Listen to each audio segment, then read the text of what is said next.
Billion মানুষ, 1.5 billion মানুষ কি করছে? ইংরেজিতে কথা বলছে। 1.5 বিলিয়ন মানুষ, তার মানে এই যে আমি উত্তর পেয়েছি। এরিনা জামান ম্যাম বলেছেন 1.5 billion. Thank you so much.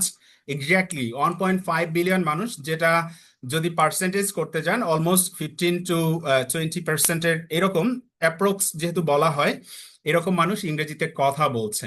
তার মানে আপনি বুঝতে পারছেন যে ইংরেজির গুরুত্ব কতটুকু। আমরা যতটুকু ভাবি, যতটুকু চিন্তা করি, এর চেয়ে অনেক বেশি। সৌরভ ইসলাম ভাইয়া বলেছেন 1.4 বিলিয়ন। সুমি বাসার ম্যাম বলেছেন ও 2.3 বিলিয়ন।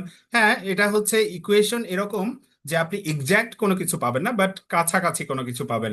তবে আমরা ব্রিটিশ কাউন্সিলের কিছু জায়গা থেকে পেয়েছি যে 1.5 বিলিয়ন মানুষ সারা পৃথিবীতে ইংরেজিতে কথা বলছেন। সেখানে আমরা যদি দেখি যে ফার্স্ট ল্যাঙ্গুয়েজ হিসেবে কতজন মানুষ কথা বলেন, এখানে আমরা যদি দেখি যে 370 থেকে 390 মিলিয়ন মানুষ এটাকে ফার্স্ট ল্যাঙ্গুয়েজ হিসেবে ব্যবহার করছে। কি করছে? এই যেমন আমরা বাংলায় কথা বলি, আমাদের সেকেন্ড ল্যাঙ্গুয়েজ হচ্ছে ইংরেজি। সো এরকম না, ফার্স্ট ল্যাঙ্গুয়েজ হিসেবে আমাদের মাতৃভাষা যেমন, তাদের মাতৃভাষাও ইংরেজি। সো তারা ব্যবহার করছে 370 মিলিয়ন মানুষ। বোঝা যায় এটার ইকুয়েশন কত? সো এরপরে যদি আমরা দেখি অফিসিয়াল ল্যাঙ্গুয়েজ হিসেবে সারা পৃথিবীতে যতগুলো কান্ট্রি রয়েছে, এর ভেতরে 70+ কান্ট্রিতে এটাকে অফিসিয়াল ল্যাঙ্গুয়েজ হিসেবে ব্যবহার করছে। তার মানে আমরা এটার গুরুত্ব বুঝতে পারছি। এরপরে সেকেন্ডারি ল্যাঙ্গুয়েজ হিসেবে ব্যবহার করছে 1.12 বিলিয়ন পিপল।